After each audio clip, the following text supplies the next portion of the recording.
Friend good evening. Start करते हैं आज नेक्स्ट चैप्टर जो है chapter number 4 complex number and quadratic equation.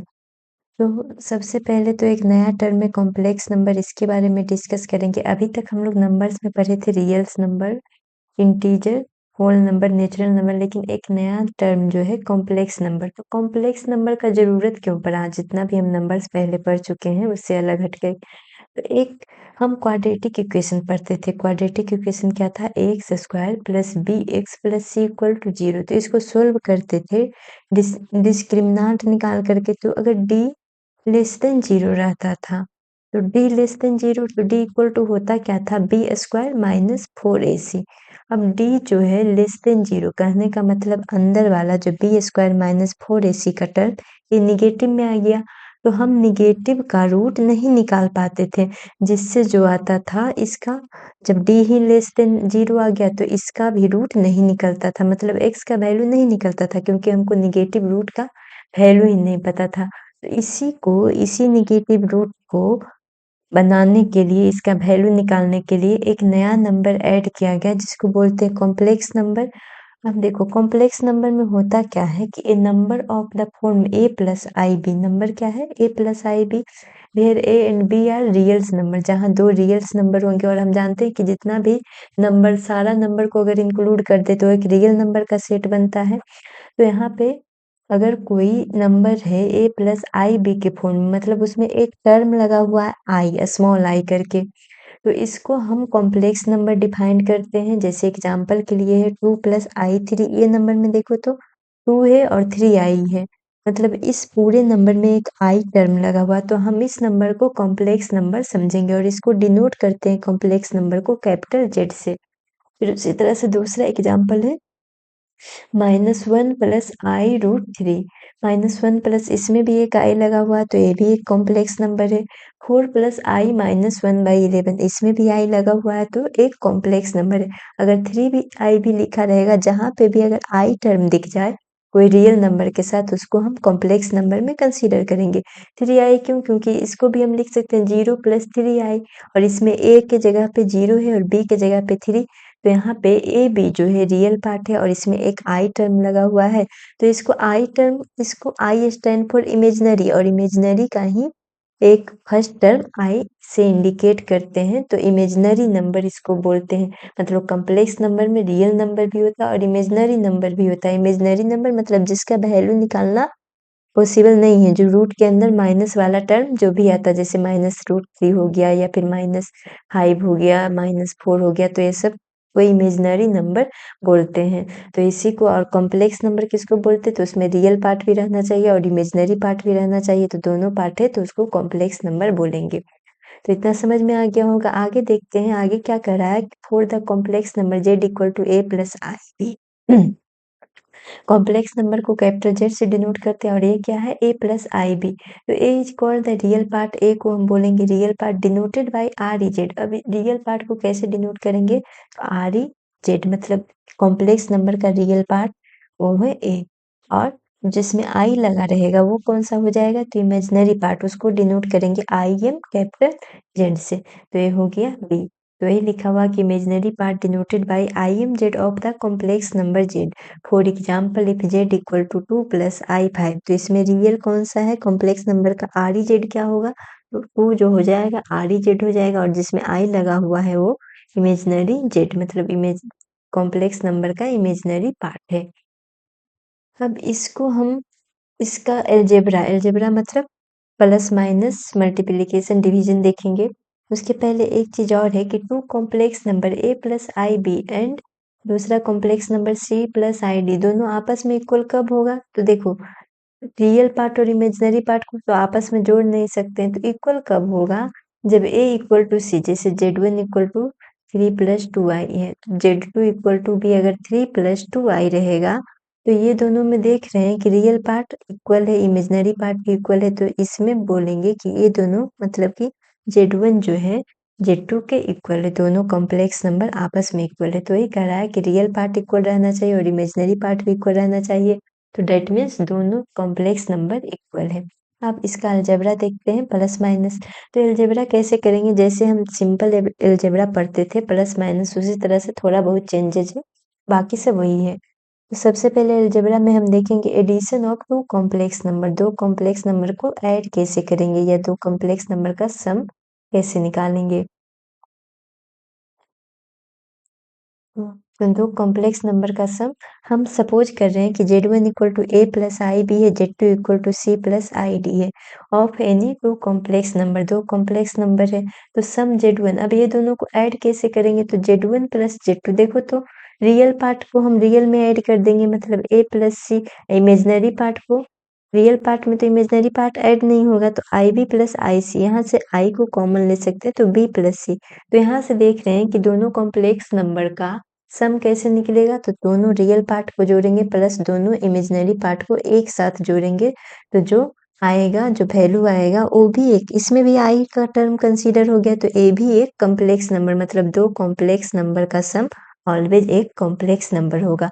जब इसका सम कॉम्प्लेक्स नंबर होगा तो यहाँ पे क्या कह रहा है, क्लोजर लो एक आता है। अब इसको देखो, एडिशन से क्या क्या लो बन सकता है, एडिशन करेंगे तो क्या क्या पॉसिबल पॉसिबल हो सकता है। तो अभी हम देख रहे हैं कि अगर दो कॉम्प्लेक्स नंबर का एडिशन करेंगे तो जो वैल्यू आएगा ऐड होकर के जो नंबर आएगा वो भी एक कॉम्प्लेक्स नंबर होगा, तो इसी को क्लोजर लो बोलते हैं। क्लोजर लो कहने का मतलब जो होता है कि हम जो जिस सेट का कंसीडर कर रहे हैं, जो वैल्यू आना चाहिए ऑपरेशन के बाद, वैल्यू उसी सेट में आना चाहिए। तो कॉम्प्लेक्स नंबर का एडिशन कर रहे हैं तो वैल्यू भी कॉम्प्लेक्स नंबर में आ रहा है, दैट मीन्स जो एडिशन है वो क्लोजर लो को फॉलो करेगा।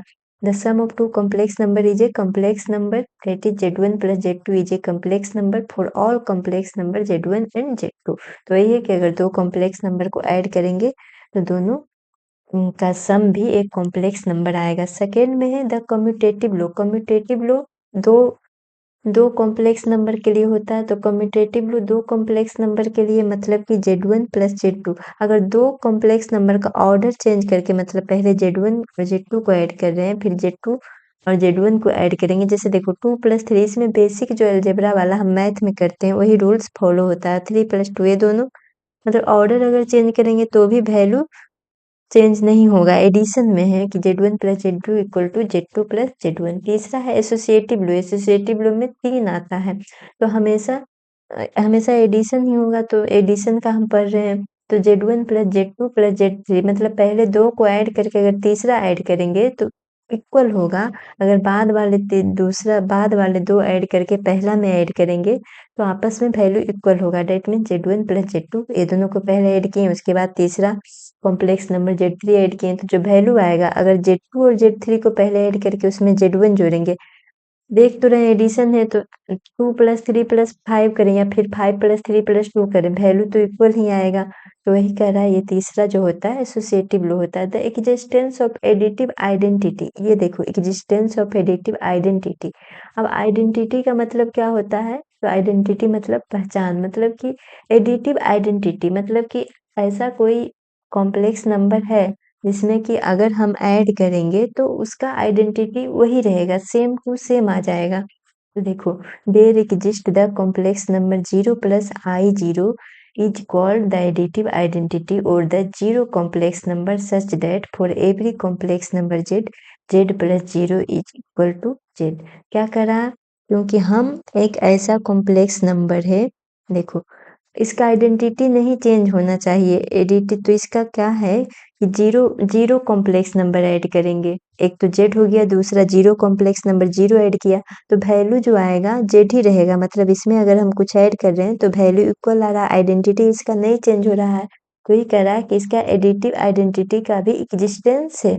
उसी तरह से एडिटिव इनवर्स मतलब कहेंगे कि जोड़े, मतलब कि उसका जस्ट अपोजिट आना चाहिए, जैसे इसमें एडिटिव इक्वल आना चाहिए, सेम आइडेंटिटी आना चाहिए, तो इनवर्स इनवर्स मतलब अपोजिट आना चाहिए। तो इसको भी देखो, तो to every complex number z equal to a plus I b have the complex number a plus i minus b denoted as minus z. अब देखो तो z इक्वल टू अगर a प्लस आई बी है, अब z equal to minus a minus i B है, तो इसमें हम लिख सकते हैं z equal to minus a plus I b, इसको भी लिख सकते हैं माइनस जेड।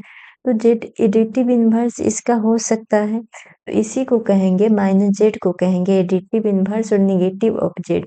तो हमेशा जो इन्वर्स होता है, इन्वर्स मतलब इसका अपोजिट हो गया, और एडिटिव आइडेंटिटी मतलब जीरो कॉम्प्लेक्स नंबर, और इन्वर्स एडिटिव मतलब हो गया माइनस जेड। देखो माइनस जेड मतलब उसका इन्वर्स या निगेटिव ऑफ जेड आ गया, तो इसको कहेंगे, ये हो गया एडिशन का टू कॉम्प्लेक्स नंबर हो गया।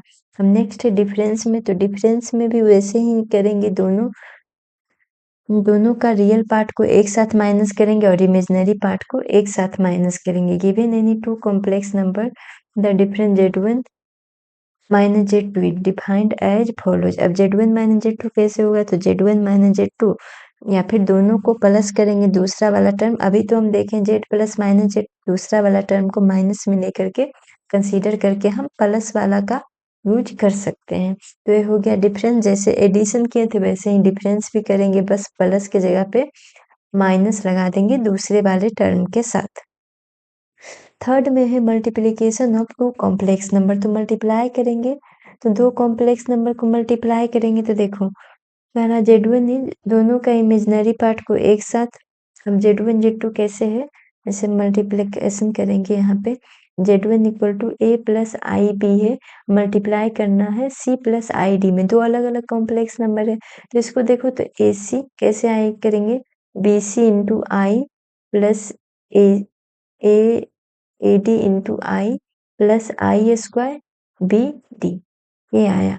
तो देखो तो ए सी, अब आई स्क्वायर का वैल्यू होता है -1, इसको हम देखेंगे आगे कैसे वैल्यू होता है -1, तो A C minus B D हो जाएगा, इमेजिनरी पार्ट वाला I into B C plus A D, या इसी को लिख सकते हैं A C plus B D. तो उसको हम कैसे मल्टीप्लाई करेंगे, जैसे हम दो पढ़े थे पिछले क्लास अलजेब्रा में ही पढ़े होंगे, जहाँ पोलिनोमियल्स पढ़े थे उसमें दो को एडिशन पढ़े थे, उसी तरह से होगा, बस यहाँ पे ध्यान देना कि जहाँ पे आई स्क्वायर टर्म आएगा उसका वैल्यू -1 हो जाएगा, तो -1 हो गया, that means i square b d मतलब माइनस बी डी। तो अब इसमें से आई वाला पार्ट हट गया, तो ये भी एक रियल नंबर बन गया, तो इस चीज का यहाँ पे ध्यान रखना है।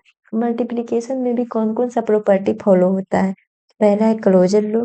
देखो दो कॉम्प्लेक्स नंबर था, दोनों को मल्टीप्लाई किए तो जो वैल्यू आया वो भी एक कॉम्प्लेक्स नंबर आया, तो क्लोजर लॉ फॉलो करेगा।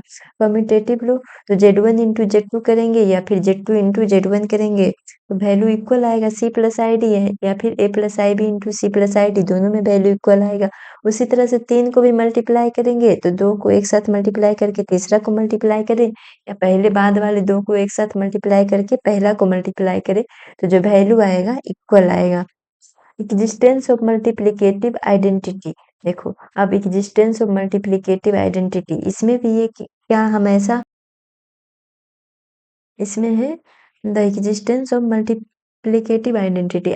मल्टीप्लिकेटिव आइडेंटिटी कहने का मतलब वही कि वैल्यू कुछ से भी हम मल्टीप्लाई करें तो वैल्यू सेम आना चाहिए, तो वैल्यू सेम आएगा, मतलब 1 से अगर किसी में भी मल्टीप्लाई कर रहे हैं तो वैल्यू सेम आ रहा है, तो 1 को हम कैसे लिख सकते हैं, 1 plus i 0, complex number exist कर रहा है, तो मतलब कि मल्टीप्लिकेटिव आइडेंटिटी कोई भी कॉम्प्लेक्स नंबर का एग्जिस्ट करता है। फिफ्थ में है the existence of multiplicative inverse, अब इसका इन्वर्स भी एग्जिस्ट करता है for every non zero complex number, जहाँ नॉन जीरो कॉम्प्लेक्स नंबर है मतलब जीरो नहीं होना चाहिए, तो a not equal to zero और b not equal to zero, we have the complex number a by a square plus B square plus i into minus b upon a square plus B square. देखो 1/z किया है, तो 1/z किया है, जैसे इसमें z into 1 किया है तो 1 आया है, तो z इक्वल टू इसमें 1/z से अगर मल्टीप्लाई किया है तो वैल्यू 1 आया है, तो इसको कहेंगे the existence of multiplicative inverse, क्योंकि इसमें वैल्यू 1 आ रहा है, मल्टीप्लिकेटिव आइडेंटिटी में इन्वर्स भी करके कर रहे हैं, तो हम देखो z equal to z 1/z कैसे करेंगे, तो 1/z क्या हो जाएगा, 1/a प्लस आई बी हो जाएगा, तो 1/a प्लस आई बी करने के लिए इसको a माइनस आई बी से मल्टीप्लाई करेंगे, क्योंकि नीचे इमेजनरी नहीं रहना चाहिए, तो ये आ जाएगा A square plus minus B square, A square plus B square आ जाएगा, नीचे में ए वाला टर्म पूरा आ जाएगा, तो इसलिए z into 1/z equal to 1 आता है, तो यही है मल्टीप्लिकेटिव आइडेंटिटी। द डिस्ट्रीब्यूटिव लो मतलब वही है कि एक के साथ दो को मल्टीप्लाई करेंगे। देखो डिस्ट्रीब्यूटिव मतलब अलग अलग करके साथ में भी ऐड करके मल्टीप्लाई करेंगे तो वैल्यू सेम आएगा, और दोनों को अलग अलग करके भी मल्टीप्लाई करेंगे तो वैल्यू सेम आएगा। जैसे Z1 Z2 प्लस Z3 ये इक्वल आएगा Z1 into Z3 Z2 plus Z1 into Z3। उसी तरह से Z1 plus Z2 into Z3 equal आएगा Z1 into Z3 plus Z2 into Z3। तो ये तो मल्टीप्लीकेशन तक पढ़नी है। अब इसका डिवीजन भी आएगा। यहाँ से देखो division of two complex number, तो डिवीजन कैसे होगा, Z1 बाय Z2 हो जाएगा। और Z1 बाय Z2 को कैसे हम लिख सकते हैं, the quotient Z1 by Z2 is defined by Z1 upon Z2, या फिर Z1 मल्टीप्लाई बाय, जैसे अभी पढ़े थे मल्टीप्लिकेटिव इनवर्स, तो दूसरे का इनवर्स से मल्टीप्लाई करेंगे तो भी इसका डिवीजन आ जाएगा। इसका सारा का यूज जब हम क्वेश्चन बनाएंगे उस टाइम करेंगे। अब देखो तो power of i equal to, suppose करो ये क्या माने थे, √1 को अगर हम आई माने थे, क्योंकि रूट वाला टर्म को ही हम को डिफाइन करना था, तो अब दोनों ओर स्क्वायर करेंगे तो इधर से रूट हट जाएगा, मतलब -1 इक्वल टू आई स्क्वायर। तो उसी तरह से अगर आई क्यू रहेगा तो यहाँ पे आई का वैल्यू क्या आ गया, देखो तो यहाँ पे जो आई का वैल्यू आया है, मतलब कि जो √1 का वैल्यू आई है तो आई स्क्वायर का 1, तो अगर आई क्यू पूछेगा तो आई क्यू को लिख सकते हैं आई स्क्वायर इंटू आई स्क्वायर का वैल्यू, आई स्क्वायर का वैल्यू 1 और आई का value I he sorry I square का वैल्यू -1 और आई का वैल्यू आई ही रहेगा। तो यहाँ पे माइनस आई लिख सकते हैं, क्योंकि इमेजिनरी रूट में तो लिखना नहीं है, इसी रूट को हटाने के लिए तो आई का यूज किए हैं। उसी तरह से I4 तो आई स्क्वायर का स्क्वायर आ जाएगा, मतलब -1 का स्क्वायर तो 1, I5 मतलब -1 का स्क्वायर तो I6 -1। तो यहाँ से देख रहे हैं कि देखो तो अगर I का पावर 3 रहेगा, सपोज करो, तो वैल्यू क्या आ रहा है, अगर I रहेगा तो I का वैल्यू I का स्क्वायर रहेगा तो वैल्यू -1 आ रहा, I का वैल्यू 3 रहेगा तो माइनस आई रहा, I का वैल्यू 4 रहेगा तो 1 आ रहा है, I का वैल्यू 5 रहेगा तो आई आ रहा है, आई का वैल्यू 6 रहेगा तो -1 आ रहा है। तो इस तरह से हमको ध्यान रखना है कि आई का वैल्यू क्या-क्या आएगा। बस ध्यान रखना है कि कहाँ पे आई स्क्वायर का वैल्यू -1 होता है तो उसी का पुट करके सारा वैल्यू निकाल लेंगे। अगर आई का वैल्यू -1 रहेगा, मतलब दैट इज 1/i, तो 1/i को हम लिख सकते हैं, नीचे से इमेजिनरी टर्म हटाएंगे, रेशनलाइज करेंगे तो ये वैल्यू आएगा -i, और आई का वैल्यू -2 तो ये वैल्यू आएगा -1। अब उसी तरह से देखते हैं the square root of a negative real number. Square root क्या आएगा, तो आई स्क्वायर इक्वल टू -1 और -i स्क्वायर इक्वल टू भी आ जाएगा आई स्क्वायर, मतलब -1। तो आई स्क्वायर का भी वैल्यू क्या आ रहा है, -1 आ रहा है। तो द स्क्वायर रूट ऑफ -1 देखो -1 का वैल्यू क्या क्या आ रहा है स्क्वायर रूट का, तो आई भी आ रहा है और -i भी आ रहा है, क्योंकि -i का भी स्क्वायर कर रहे हैं तो वैल्यू -1 ही आ रहा है। तो माइनस रूट का इसका 2 वैल्यू आ सकता है, या तो आई आ सकता है या तो आई आ सकता है, -i आ सकता है। By the symbol b only mean i only. Root over जहाँ पे भी √-1 रहेगा उसका मतलब है आई, माइनस वाले को कंसीडर नहीं करेंगे। √a into b equal to लिख सकते हैं हम √a इंटू बी। अब है be prove the following identity. Identity क्या है यहाँ पे, देखो स्क्वायर वाला है, फॉर्मूला है, तो Z1 प्लस Z2 का स्क्वायर जैसे हम करते थे x प्लस वाई का स्क्वायर, उसी तरह से Z1 स्क्वायर प्लस Z2 का square plus 2Z1 into Z2, x minus y का स्क्वायर उसी तरह से Z1 square -2Z1 into Z2 plus Z2 का स्क्वायर। Z1 प्लस Z2 का क्यू, तो Z1 प्लस Z2 का क्यू आ जाएगा Z1 का क्यू प्लस Z2 का क्यू, यहाँ पे 3Z1 का square into Z2 plus 3Z1 into Z2 का स्क्वायर। उसी तरह से Z1 माइनस Z2 का क्यू आ जाएगा, Z1 का क्यू -3Z1 का square into Z2 plus 3Z1 into Z2 का स्क्वायर माइनस Z2 का क्यू। देखो यहाँ पे प्लस था तो दोनों में Z1 का क्यू Z2 का क्यू आ गया, और 3 पहले एगो का स्क्वायर इंटू Z2 फिर दूसरे का स्क्वायर इंटू Z1 आ जाएगा। उसी तरह से माइनस वाले में Z1 पहला पॉजिटिव वाला तो क्यू आ जाएगा, नेगेटिव वाला माइनस क्यू आ जाएगा। अब जिसमें Z2 का स्क्वायर रहेगा तो ये वाला टर्म तो पॉजिटिव आ जाएगा क्योंकि -Z2 का स्क्वायर है, लेकिन जिसमें ओनली -Z2 मल्टीप्लाई रहेगा तो वो वाला टर्म नेगेटिव आ जाएगा।